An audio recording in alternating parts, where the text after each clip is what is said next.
आज अधिवक्ता ब्रजेश कुमार, मिर्जा फजल अली बेग, विशाल शर्मा व अकरम फजल मिर्जा द्वारा एक प्रेस वार्ता को संबोधित किया गया, जिसमें एलडीए द्वारा 83 अपार्टमेंटों की ध्वस्तीकरण पर वार्ता हुई।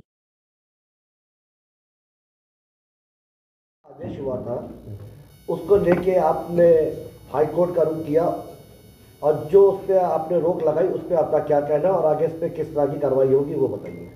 इससे हमारा ये कहना है कि जो इस समय के ओनर्स हैं उनको ना कोई नोटिस दी गई, ना कोई सुनवाई का अवसर दिया गया और सीधे चस्पा कर दिया गया कि आपके फ्लैट को 15 दिन के अंदर गिरा दिया जाएगा। अब उनका कोई दोष नहीं है, उन्होंने तो बिल्डर से ख़रीदा, बिल्डर ने रजिस्ट्री में लिखा कि हमने सब औपचारिकताएँ पूरी कर रखी हैं, और जिसने ओनर ने ख़रीदा है वो मध्यम श्रेणी के किस तरीके से पैसे लाते हैं, उनको बिना कोई सुनवाई का अवसर दिए हुए आप उनके फ्लैट को गिरा दें, उनके परिवार को सड़क पे ला दें, तो उनके बच्चे सड़क पे आ जाएंगे, जिससे कि उनकी शिक्षा हर तरीके का वो होगा। तो जो हमारे माननीय मुख्यमंत्री और प्रधानमंत्री का जो है सबका विकास सबका साथ, ये कैसे सपना पूरा होगा कि अगर सब लोग रोड पे आ जाएंगे। तो उनके उस लखनऊ विकास प्राधिकरण को चाहिए कि जिस समय बिल्डर बना रहे हो उस समय उनके अधिकारी कर्मचारी आएँ, वो मुआयना करें कि कितने बिल्डिंग का मानचित्र पास है, अगर नहीं पास है तो उसी समय काम रोकना चाहिए, सील करना चाहिए। ये सब इनकी मिली भगत रहती है, चाहे वो राजनेताओं के दबाव में, चाहे किसी भी अन्य तरीके से। लखनऊ विकास प्राधिकरण के अधिकारी कर्मचारियों की गलती इस समय के ओनर को झेलना पड़ा। इसके लिए क्या कदम उठाया है आपने, किस तरह से इसको आगे बढ़ा रहे हैं? हम इसलिए कि जो सुप्रीम कोर्ट ने भी कहा है कि भाई 2024 में जजमेंट आया कि आप सड़क के किनारे हो और हाईवे पे हो, तालाब के हो, इस तरीके का अगर एनक्रोचमेंट है उसमें तो कोई रिलीफ नहीं। लेकिन अगर किसी ने बिल्डिंग खरीदी ली है और रह रहा है, इस तरह का एनक्रोचमेंट पे नहीं है, तो आप उसकी कंपाउंडिंग करके उसको रेगुलर कर दीजिए। हमारा यही अप्रोच है कि हमको कोई सुनवाई का अवसर नहीं दिया गया, कोई नोटिस नहीं दी, और अब जहाँ पे हम फ्लैट में रह रहे हैं तो हमारे ये कंपाउंडिंग फ्लैट की कर दी जाए, इसको रेगुलाइज कर दिया जाए। उसके लिए क्या आपने कोर्ट का दरवाजा कोर्ट में हमने यही याचिका दाखिल की, जिसमें माननीय उच्च न्यायालय ने संज्ञान लेते हुए अब इन्हीं सभी तथ्यों को और स्थितियों को देखते हुए अंतरिम आदेश पारित किया, जिससे कि ये याचीगणों को और उनके परिजनों को काफ़ी राहत मिली। आपने उन बिल्डरों के खिलाफ भी कोई कार्रवाई? यस, उसी में मैंने क्लेम किया है कि इनसे हमें मुआवजा भी दिलाया जाए, उसी याचिका में, कि अलग से हमें कोई मुकदमा ना दाखिल किया जाए। राजधानी में जितने देखने को आ रहा है कि बहुत से अवैध निर्माण आए दिन तैयार हो रहे हैं, उसके लिए क्या कोई आप ऐसी रणनीति तैयार करेंगे जो कदम जो आपके साथ घटना घटी आगे किसी के साथ ना घटे? उसके लिए एक PIL चल रही है कोड नंबर 1 में, कोड नंबर 1 में एक PIL चल रही है, जो यहाँ माननीय न्यायमूर्ति सीनियर जज सुन रहे हैं इसको, और उस पर वो संज्ञान ले रहे हैं PIL में, और उन्होंने LDA के वकीलों को और इन सब के अधिकारियों से दिशा निर्देश मांगा है कि इस तरह के लिए आप हमें नियम बताइए, एक गाइडलाइन दीजिए, जिससे कि हम उचित आदेश पारित कर सकें।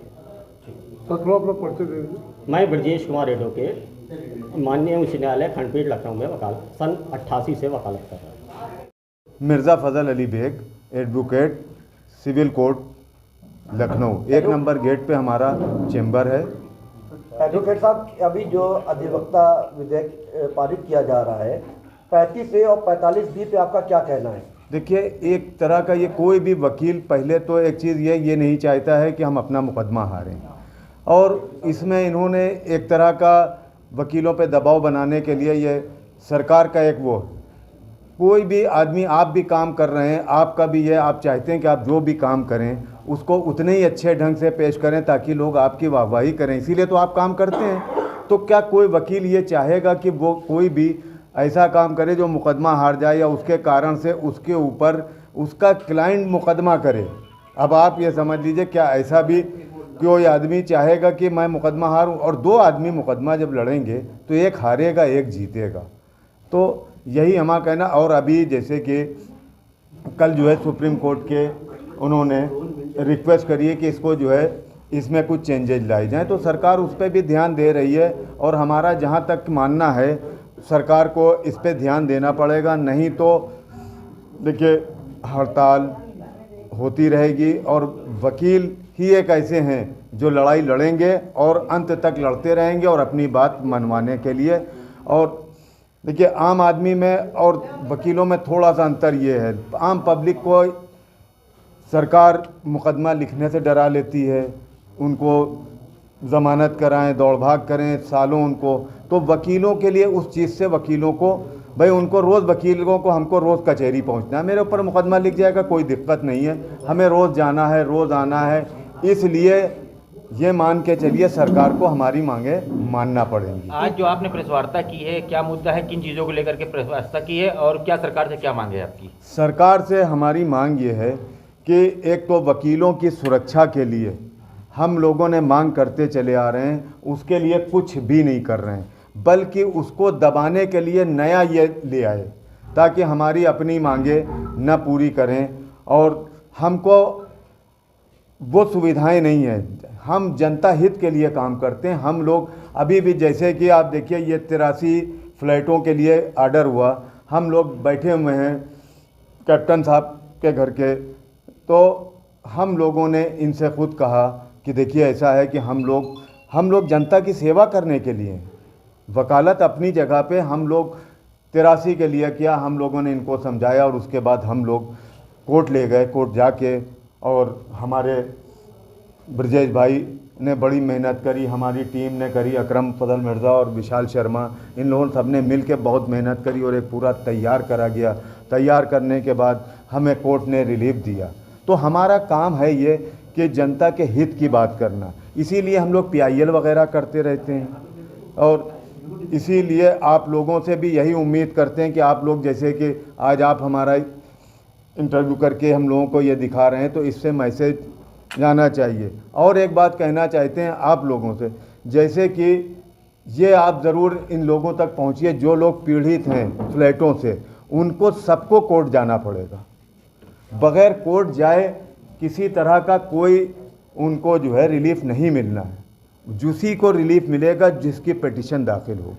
जिस तरह से राजधानी में बिल्डरों का जमावड़ा लगा हुआ है और जगह जगह अवैध फ्लैट बन रहे हैं जिसके से लोग पीड़ित हो रहे हैं, उन बिल्डरों के लिए आपका क्या मैसेज है? उन बिल्डरों के लिए, बिल्डरों पे और LDA के अधिकारियों पे कार्रवाई होना चाहिए, भले कोई भी हो। आप लोग क्या कदम उठाएंगे? हम कदम उठाएंगे। हम लोग अभी जैसे कि अब आप सुन लीजिए कि जैसे कि बिल्डरों ने हमारे पीड़ित छोटे बैठे हुए हैं, इनका है और इन्होंने कर दिया, मान लीजिए कि नहीं माना जाता है या कोर्ट के आदेशों का नियम अनुसार फ्लैट गिरा दिए जाएं, तो हम लोग इन बिल्डरों के खिलाफ रिकवरी के लिए मुकदमा करेंगे, उपभोक्ता फोरम जाएंगे, हाई कोर्ट हो सकता है कोई आदेश करे, अभी हम लोग एक रिट उसके लिए भी दाखिल करें। 83 बिल्डिंगों की जो आपको स्टे मिला है, उसके बाद आगे की कार्रवाई आप लोग क्या करेंगे? आगे की कार्रवाई हमारी ये है कि अगर यहाँ से जैसे कि अगर सरकार कोई कानून बना देती है,